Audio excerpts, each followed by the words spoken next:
నమస్కారం, ప్రతిధ్వని కార్యక్రమానికి స్వాగతం. కరోనా వల్ల దేశ ఆర్థిక పరిస్థితి తలకిందులైంది. ఒక్కసారిగా ప్రజల చేతిలో నగదు లేకుండా పోయింది. వ్యాపార వాణిజ్య వర్గాలే కాదు, వేతన జీవులు కూడా అల్లాడిపోతున్నారు. మధ్యతరగతి ప్రజల బడ్జెట్ కుదేలైంది. దీంతో ఇప్పుడు ప్రజలందరూ కూడా, ముఖ్యంగా వేతన జీవులందరూ కూడా 2 రోజుల్లో రాబోయే కేంద్ర బడ్జెట్ వైపు ఆశగా ఎదురు చూస్తూ ఉన్నారు. ప్రతిసారి బడ్జెట్ సమయంలో వేతనాలు చెల్లించే వారందరూ కూడా తమకు ఏమైనా రాయితీలు రాబోతాయా, తమ ఆదాయ పన్నులో ఏమన్నా మినహాయింపులు ఉండబోతాయని ఆశగా చూడడం ప్రతిసారి మామూలే. అయితే ఈసారి ఆ ఆశలు మరీ ఎక్కువగా ఉన్నాయి.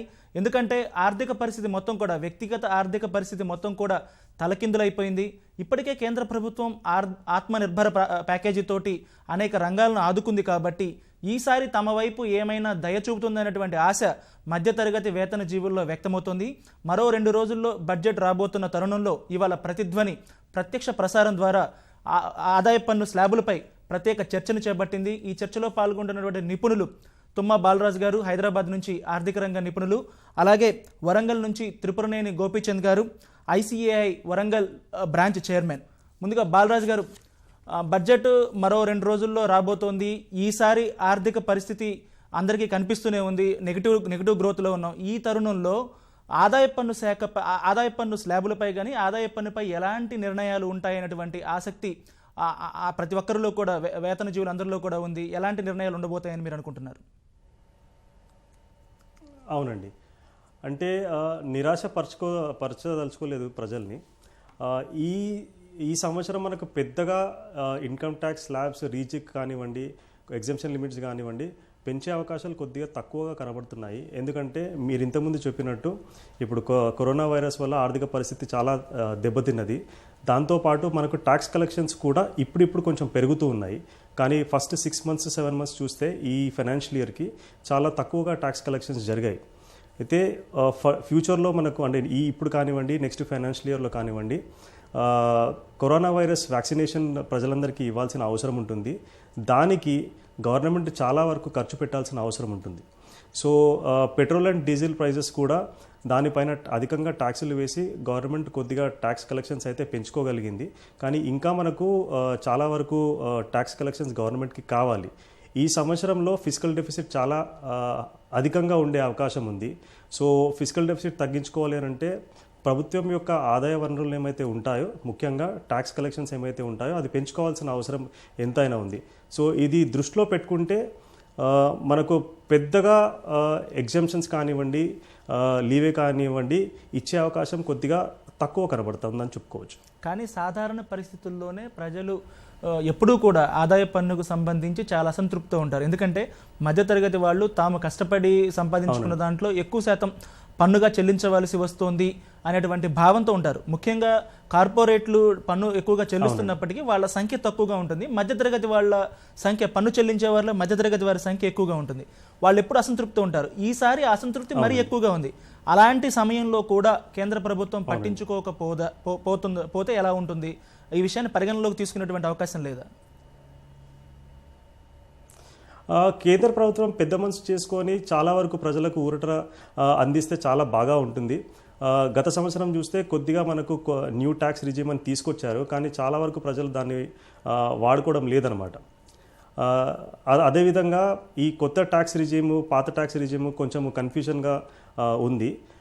సో పాత ట్యాక్స్ రిజిమ్నే కంటిన్యూ చేస్తూ దాంట్లో కొన్ని విషయాలు ఏమైతే ఉన్నాయో అవి ఇంక్రీజ్ చేస్తే, బేసిక్గా ఎగ్జంప్షన్ లిమిట్ ఏమైతే ఉందో, బేసిక్ ఎగ్జంప్షన్ లిమిట్ ఏమైతే ఉందో 2,50,000 వరకు ఉంది. ఆ ఎగ్జంప్షన్ లిమిట్ని కాస్త 5 లక్షల వరకు పెంచి, దాంతోపాటు మనకు standard deduction ATC investment limit ఏమైతే ఉందో దాన్ని 1.5 lakhs నుంచి 2,50,000 వరకు పెంచితే చాలా బాగా ఉంటుంది. అదేవిధంగా ఇంకా వేరే సెక్షన్స్ ఏమైతే ఉన్నాయో 80D కావచ్చు, అదేవిధంగా సెక్షన్ 24 కావచ్చు, interest on home loan principal, అది 2 లక్షలకి ఇస్తున్నారు ఇప్పుడు ఎట్లాగో. దాన్ని ఇంకా కొంచెం పెంచితే బాగా ఉంటుందని అనుకుంటున్నానండి.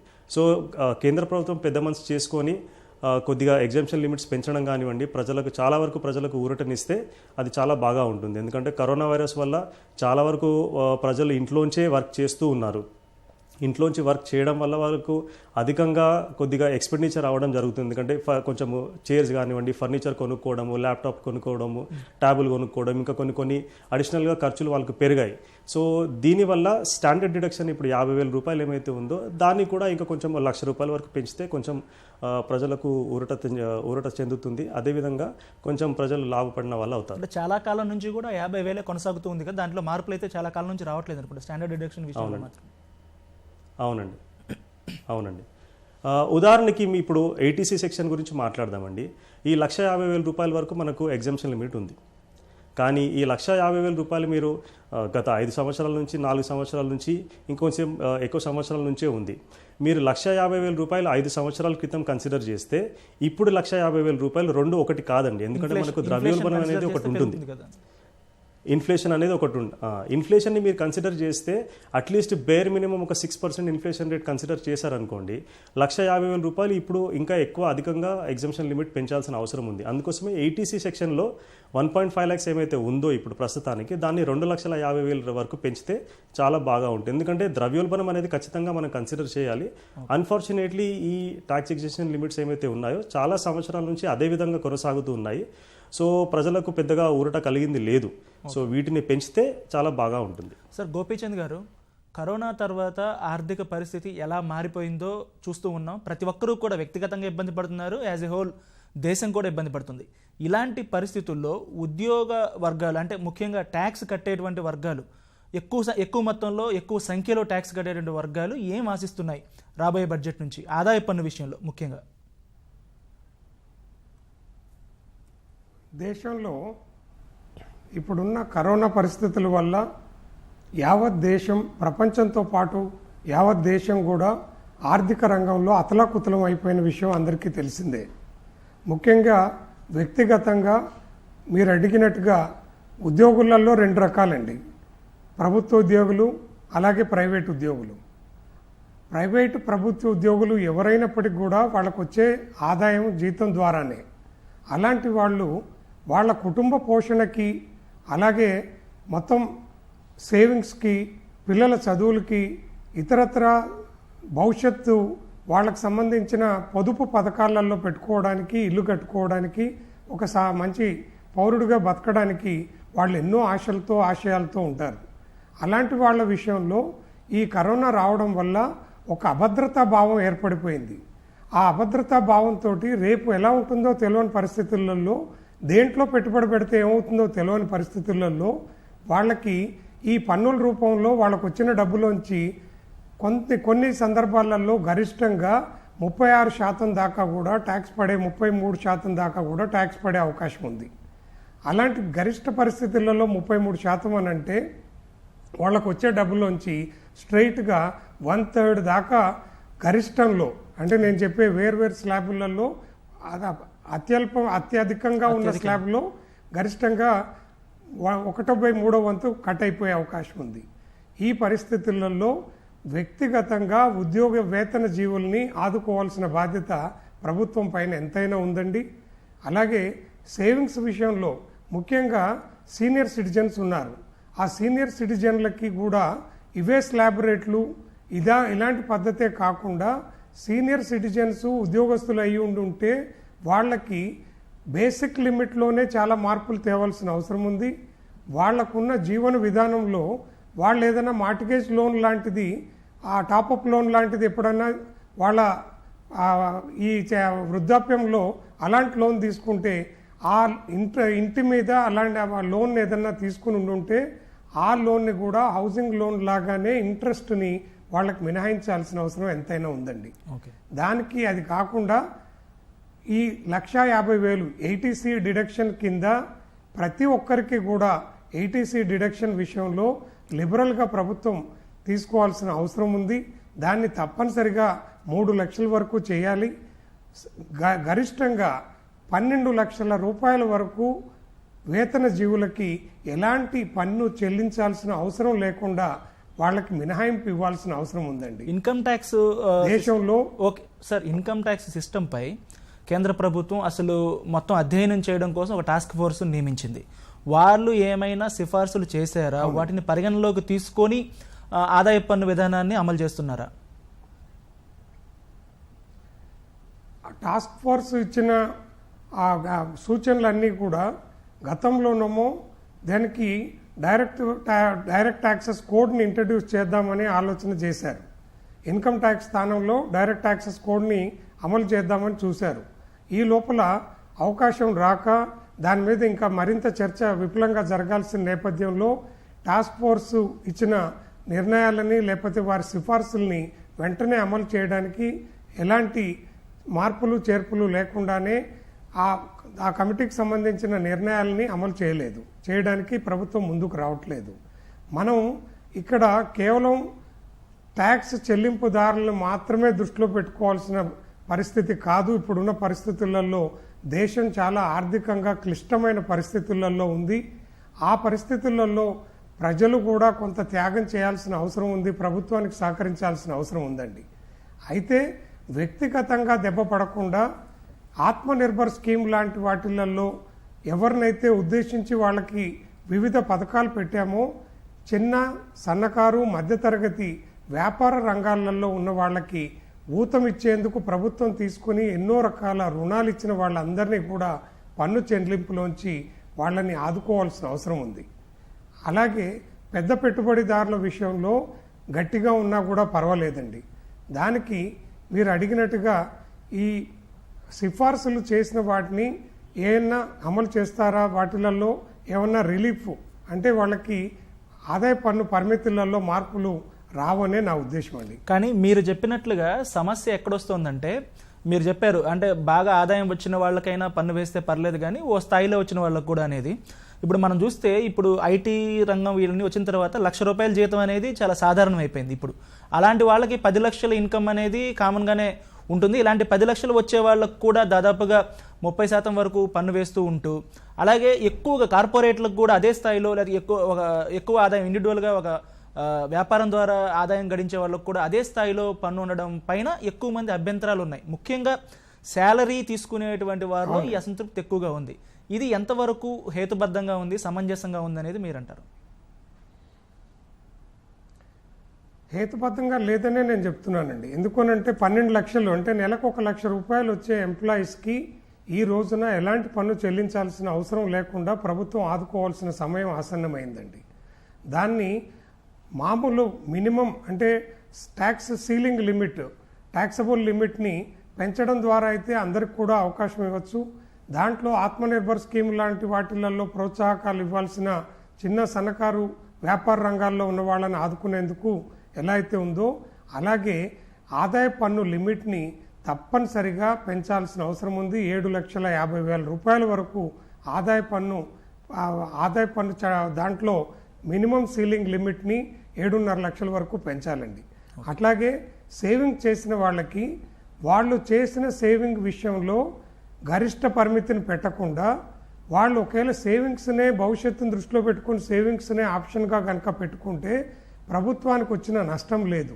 అలాంటి వాటి విషయంలో గరిష్ట పరిమితిని తీసేయాల్సిన అవసరం ఉందండి.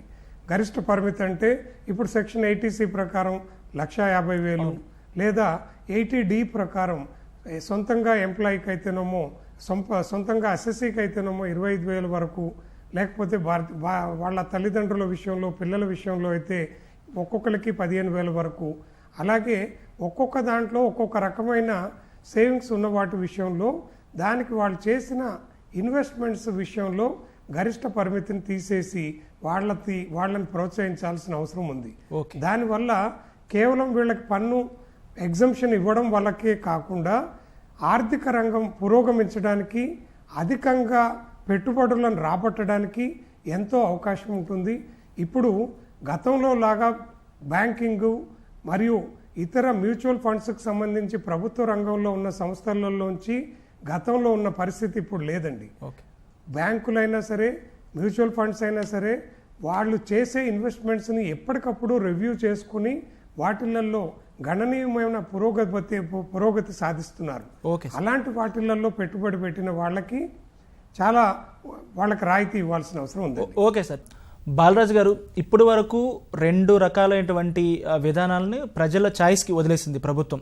ఆదాయ పన్ను విషయంలో అయితే దీనిపై ఏ ఏ విధానాన్ని ఎంచుకోవాలి అనే దానిపై కూడా చాలా అందరికీ కూడా సందేహాలు ఉన్నాయి.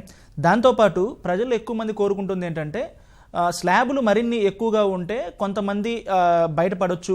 పన్ను విషయంలో కొన్ని స్లాబులు ఎక్కువగా ఉండటం వల్ల కొంతవరకు పన్ను పోటును తప్పించుకోవచ్చు అనేటువంటి భావన ఎక్కువ మందిలో ఉంది. దీనిపై మీరేమంటారు? అవునండి, గత సంవత్సరం చూస్తే మనకు కొత్త స్లాబ్ విధానం తీసుకొచ్చారండి. ఆ కొత్త స్లాబ్ విధానం ఎవరికి లాభదాయకం అంటే ఎవరికైతే basic exemption limits tax exemption limits use చేసుకోరో, ఉదాహరణకి సెక్షన్ 80C కావచ్చు, సెక్షన్ 80D కావచ్చు, సెక్షన్ 80CCD కావచ్చు, దాంతోపాటు సెక్షన్ 24 కావచ్చు, ఇవన్నీ కూడా ఎవరైతే వాడుకోరో, అండ్ ఇంక్లూడింగ్ స్టాండర్డ్ డిడక్షన్ అనమాట, ఎంప్లాయీస్ గురించి మాట్లాడుతున్నాను. సో ఇవన్నీ ఎవరైతే వాడుకోరో అలాంటి వాళ్ళకి కొత్త ట్యాక్స్ రిజిమ్ అనేది లాభదాయకంగా ఉంటుంది. కానీ సాధారణంగా జనరల్ పబ్లిక్ని చూస్తే మీరు ఎందులోనైనా సరే 80C సెక్షన్లో ఇన్వెస్ట్మెంట్స్ చేస్తారు. వాళ్ళ పిఎఫ్ డిడక్షన్ కావచ్చు, సాధారణంగా ఎంప్లాయీస్ అందరికీ కూడా ప్రావిడెంట్ ఫండ్ డిడక్షన్ ఉంటుంది. సో అది ఖచ్చితంగా ఉంటుంది. దాంతోపాటు ఇన్సూరెన్స్ ప్రీమియం కూడా, అది టర్మ్ ఇన్సూరెన్స్ కావచ్చు, వేరే ఇన్సూరెన్స్ అయినా కావచ్చు, నార్మల్ ఎండోమెంట్ ప్లాన్స్ కావచ్చు, యూనిట్ లింక్ ప్లాన్స్ కావచ్చు, మనీ బ్యాక్ ప్లాన్స్ కావచ్చు, ఏదో ఒక దాంట్లో ఇన్వెస్ట్మెంట్ చేస్తూ ఉంటారు. దాంతోపాటు పోస్ట్ ఆఫీస్లో కూడా చేసే అలవాటు ఉంటుంది, ఎన్ఎస్సి కావచ్చు, పీపీఎఫ్ కావచ్చు. సో ఇదే విధంగా సాధారణంగా ఏదో ఒక ఇన్వెస్ట్మెంట్ 80C సెక్షన్లో జరుగుతూ ఉంటుందన్నమాట. సో ఆ 80C సెక్షన్ లిమిట్ మొత్తం వాడుకుంటే బాగానే ఉంటుంది. దాంతోపాటు ఈరోజు హెల్త్ ఇన్సూరెన్స్ కూడా చాలా వరకు ప్రజలకి కామన్ అయిపోయింది. సో నార్మల్గా హెల్త్ ఇన్సూరెన్స్ ప్రీమియం కూడా పే చేస్తారు. సో ఇల్లు కూడా అందరికీ సాధారణంగా అవసరమైన విషయమే. సో మరి ఇల్లు తీసుకోవాలంటే ఖచ్చితంగా లోన్ పైన తీసుకోవాల్సిన అవసరం ఉంటుంది, ఎందుకంటే అందరి దగ్గర అంత డబ్బులు ఉండవు కాబట్టి. సో కామన్ పర్సన్ గురించి మీరు ఆలోచిస్తే ఈ సెక్షన్లు అన్నీ కూడా ఖచ్చితంగా వాడుకోవాల్సిన అవసరం ఉంటుంది. సో ఇది వాడుకున్నట్టయితే పాత రిజీమ్లోనే ఉండడం బెటర్ అండి. ఓకే. సో కొత్త రిజీమ్కి వెళ్ళారనుకోండి, ఇవన్నీ ఎగ్జామ్షన్ లిమిట్స్ రావు. ఓకే. సో ఉదాహరణకి ఇప్పుడు 5 lakhs వరకు అయితే మనకు ఎటువంటి ట్యాక్స్ 5 lakhs వరకు ట్యాక్సబుల్ ఇన్కమ్ కనుక వస్తే కనుక ఎటువంటి ట్యాక్స్ పే చేయాల్సిన అవసరం లేదు. సో మనం ఆల్మోస్ట్ ఒక 8.5 lakhs 9 lakhs వరకు ఇన్కమ్ ఉన్నా కానీ ట్యాక్స్ పే చేయకుండా ప్రాపర్గా ప్లాన్ చేసుకునే అవకాశం ఉంది. ఉదాహరణకి మనకు 2 లక్షల వరకు section 80C interest on home loan, అది దాదాపు 2 లక్షల వరకు దొరుకుతుందండి. 80C సెక్షన్ చూస్తే మీరు 1.5 lakhs ఉంది. And insurance premium section 80D చూస్తే కనుక ఓన్లీ సీనియర్ సిటిజన్స్ కాకపోతే వాళ్ళకు వాళ్ళపైన ఇన్సూరెన్స్ కవర్ తీసుకుంటే కనుక, హెల్త్ ఇన్సూరెన్స్ కవర్ తీసుకుంటే దాదాపు 25,000 హెల్త్ ఇన్సూరెన్స్ అండి, 80D హెల్త్ ఇన్సూరెన్స్ అండి. నాన్ సీనియర్ సిటిజన్స్కి 25,000 వరకు ఎగ్జంప్షన్ లిమిట్ ఉంది. అదే కనుక పేరెంట్స్ ఉన్నారనుకోండి, పేరెంట్స్ కూడా నాన్ సీనియర్ సిటిజన్స్ అయితే వాళ్ళది కూడా యాడ్ అయిపోయి 50,000 రూపీస్ వస్తుంది. కానీ ఎక్కువ మంది పేరెంట్స్ సీనియర్ సిటిజన్స్ అంటే మొదటి విధానం ఎంచుకున్నా కూడా 80Cలో చాలా వరకు చేరాయి. ఇప్పుడు వడ్డీ, గృహ రుణాల మీద వడ్డీ కానివ్వండి, లేకపోతే ఈ స్కూల్ ఫీజులు, టర్మ్ ఫీజులు, ఇవన్నీ కూడా ఎక్కువగా దాంట్లో ఉన్నాయి, అంశాలు ఎక్కువగా ఉన్నాయి. వాటిని డిగ్రేడ్ చేయాలి, అంటే సెగ్రిగేట్ చేయాలి, ఇంకొక సెక్షన్ యాడ్ చేయాలి అనేటువంటి డిమాండ్ ఎప్పటి నుంచో ఉంది. అలాగే 1.5 lakhs 1,50,000 అనేది ఏమాత్రం కూడా సమంజసం కాదు. అలాగే ఇప్పుడు అందులో హెల్త్ ఇన్సూరెన్స్ ప్రీమియంలు కూడా ఎక్కువ పెరిగిపోయాయి. 80D విషయానికి వస్తే హెల్త్ ఇన్సూరెన్స్ ప్రీమియంలు పెరిగిపోయాయి.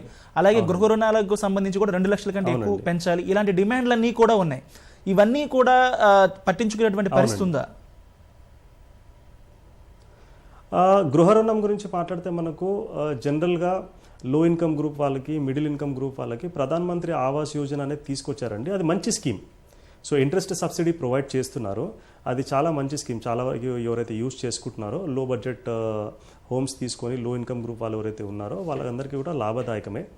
అండ్ సో ఈ సెక్షన్లు ఏమైతే ఉన్నాయో, ఇప్పుడు 80C గురించి మాట్లాడితే ఇంతకుముందు మనం ద్రవ్యోల్బణం గురించి మాట్లాడడం. 5 సంవత్సరాల క్రితం 1,50,000 రూపాయలు ఇచ్చేసి ఇప్పుడు కూడా 1,50,000 రూపాయలు ఇస్తే అది కొద్దిగా అన్యాయం చేసినట్టే అవుతుంది.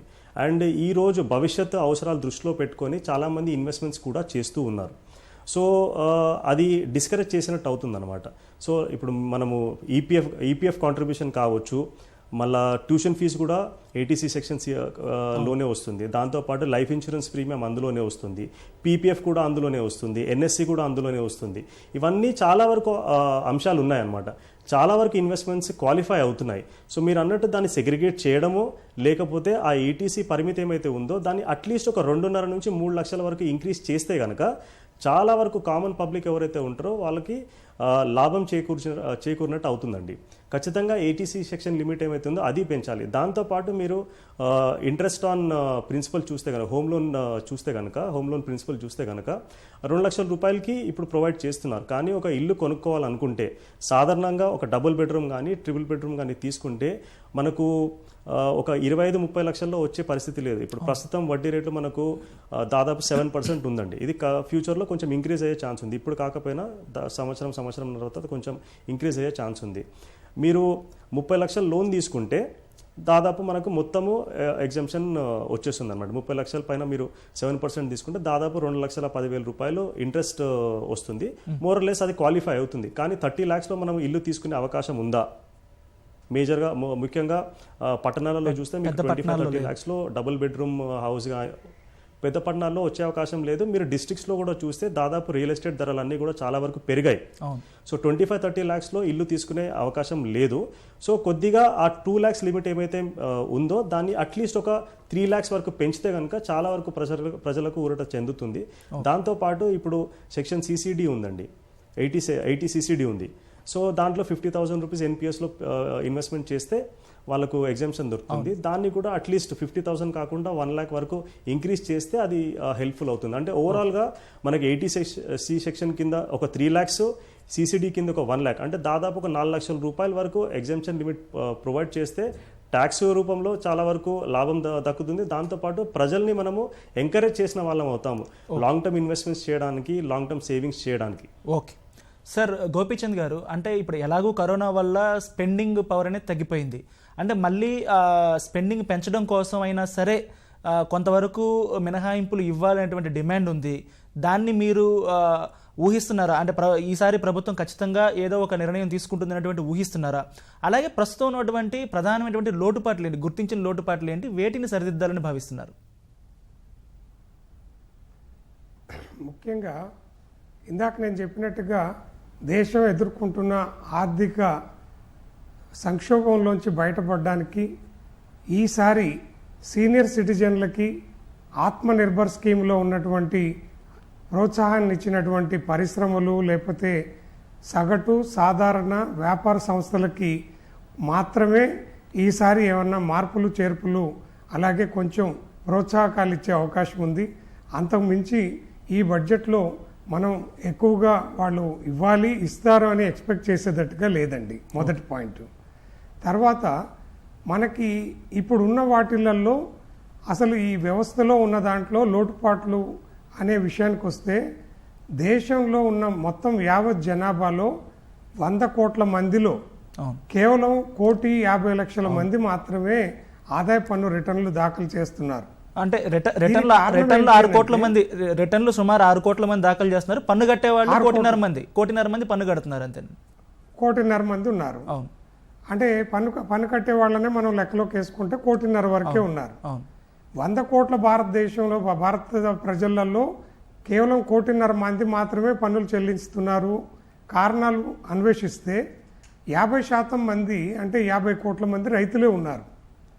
ఆ రైతులని మినహాయిస్తే మిగిలిన ఈ రైతులకు సంబంధించి ఒక రకమైన మొత్తము ఒక పెద్ద పారిశ్రామికవేత్త అయినా 100 కోట్లలో ఆదాయం వచ్చే వారికి, అలాగే పార్లమెంట్ సభ్యులు, శాసనసభ్యులు ఎవరైనా కానివ్వండి, వాళ్ళందరికీ వాళ్ళకు ఒక 100 ఎకరాలో 200 ఎకరాలో భూమి ఉంటే ఆ భూమిలో వచ్చిన ఆదాయం మొత్తం కూడా పన్ను నుంచి మినహాయింపే అని అంటే అక్కడే ఇన్కమ్ అంతా వెళ్ళిపోతుంది. కాబట్టి అవసరానికి మేరకి ఆదాయ పన్నుని విధించేటప్పుడు అగ్రికల్చర్ని మినహాయించాల్సి వచ్చిన పరిస్థితులలో ఇది ఒక పెద్ద ప్రతిబంధకంగా ఉంటుంది. పోతే ప్రభుత్వ పనితీరులో ప్రభుత్వం ఆలోచన విధానంలో మార్పు రావాల్సిన అవసరం ఉందండి. పన్ను చెల్లించే వాళ్ళని సగర్వంగా మొత్తం ప్రతి చోట వాళ్ళని గుర్తించాల్సిన అవసరం ఉన్న కాడ, ఉదాహరణకి రిజర్వేషన్స్ రైల్వే రిజర్వేషన్లో కానివ్వండి, ఎయిర్పోర్ట్ లాబీలో కానివ్వండి, ఓకే తర్వాత ప్రభుత్వ కార్యాలయాల్లో స్లాట్ బుకింగ్లో కానివ్వండి, పన్ను చెల్లించిన వాళ్ళని గుర్తించేందుకు వీలుగా ఈయన పన్ను చెల్లించాడు, ఇంత పన్ను చెల్లిస్తున్నాడు కాబట్టి ఈయనకు వేరే స్లాటు, ఈయనకు వేరే లాబీ ఉంటుంది, అక్కడ కూర్చోవచ్చు, దాంట్లో కూర్చోవచ్చు ఆయన, అలాంటి లాంజ్లో కూర్చునే అవకాశం, అలాగే వాళ్ళ గుర్తింపు ఇవన్నీ ఇవ్వాల్సిన బదులు పన్ను చెల్లించేందుకు ఏ దేశంలో లేని విధంగా మన దగ్గర మూలాధారం నుంచి పన్ను చెల్లింపు అంటే టీడీఎస్, ఇన్సూరెన్సు కమిషన్ ఏజెంట్లకి, అట్లాగే బ్యాంకులోంచి క్యాష్ డ్రా చేసిన లేదా 50 లక్షలు దాటి ఆస్తుల్ని మనం అమ్మిన దానికి టీడీఎస్. ఈ విధమైన టీడీఎస్ విధానము బయట దేశాలలో ఎక్కడా కూడా లేదు. ఓకే సరే, మనం కొత్త విధానాన్ని అనుసరించి చేస్తున్నాము అని అనుకున్నా కూడా వాటిలలో కూడా ఎన్నో విప్లవాత్మకమైన మార్పులు తీసుకురావాల్సిన కాడ క్యాష్లెస్ ట్రాన్సాక్షన్స్ని, ఫైనాన్షియల్ ట్రాన్సాక్షన్స్ని ప్రోత్సహించే ఉద్దేశంలో పన్ను నుంచి కంక్లూడ్ చేద్దాం. టైం మినహాయింపు ఇవ్వాల్సిన బదులు వాళ్ళ పన్నుని వాళ్ళ మీద ఇంకా అధికంగా పన్ను వేయడము, వాటి మీద పెనాల్టీలు వేయడం, ఒకేలా ఏదన్నా ఆదాయం వాళ్ళు చూపెట్టడంలో మిస్ అవుతే 125% ట్యాక్స్ వేయడం, ఇలాంటి పద్ధతులు కాకుండా సింప్లిఫైడ్ ట్యాక్స్ లాస్ని తీసుకొచ్చి ఒక టర్నోవర్కి ఇంత ట్యాక్స్ కట్టమనే విధానంలో ప్రజల్ని బాగా ప్రోత్సహించాల్సిన అవసరం ఉంది. దానివల్ల ట్యాక్స్ కాంప్లైన్స్ పెరిగి ఇన్కమ్ కూడా పెరిగే అవకాశం ఉంది. సరే సార్, థ్యాంక్ యూ అండి. ఇది ఇవాళ ప్రతిధ్వని. నమస్కారం.